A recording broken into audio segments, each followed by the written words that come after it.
অসুবিধা হচ্ছে আপনার? না স্যার। জোরে বলেন। না অপারেশন করার কোলোনোস্কোপি করতে কোনো ব্যথা হয়েছে? না। খামোখা কেন ভয় পাইছেন? হ্যাঁ, আপনি করবেন এবং বাকিদেরকেও বলবেন বের হয়ে।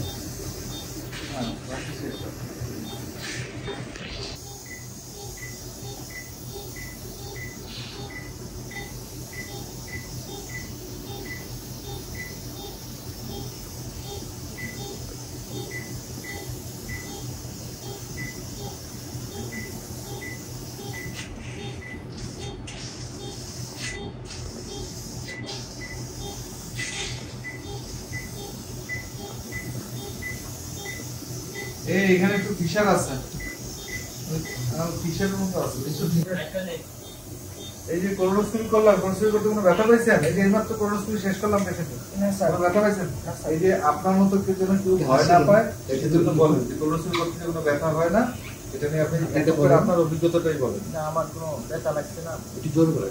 ব্যথাও লাগছে না, মানে কোনো সমস্যা হচ্ছে না। কোলোনোস্কোপি কি ভয় করা উচিত? না স্যার। প্রত্যেকের উচিত এসে কোলোনোস্কোপি করা। কোলোনোস্কোপি করার মাধ্যমে আমরা কোলন ক্যান্সার প্রতিরোধ করতে পারি, তাই না? জি স্যার। তো আপনি যেটা বলতে যাচ্ছেন সবাইকে কোলোনোস্কোপি যেন নির্ভয় করে, এবং এটা নিয়ে আপনি বলেন যে রোজার মাসে কষ্ট করে আসছেন, এই রোজার মাসে তার কেউ মিশা কথা বলবেন, আপনি রোগীদের যারা ভয় পায় তাদের জন্য কিছু একটা বলবেন। আসলে কোলোনোস্কোপি করার ক্ষেত্রে ভয় পাওয়ার কিছু নাই, আমি কোনো ব্যথাও পাইছি না। আপনি ভয় পাইছিলেন কিনা? না, আমি ভয় পাইছি না।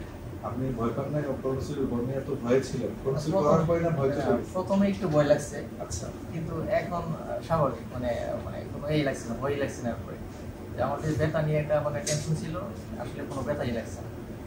ব্যথা ছাড়া আছে কোলোনোস্কোপি একটা ভয়ঙ্কর একটা অভিজ্ঞতা, এটা আসলে এটা ঠিক না, তাই না? জি স্যার। আমরা যে পানি পদ্ধতি কোলোনোস্কোপি করি, এই পদ্ধতিতে সাধারণত ব্যথা হয় না, এটা প্রমাণ আপনি নিজেই। জি স্যার। ঠিক আছে, থ্যাংক ইউ।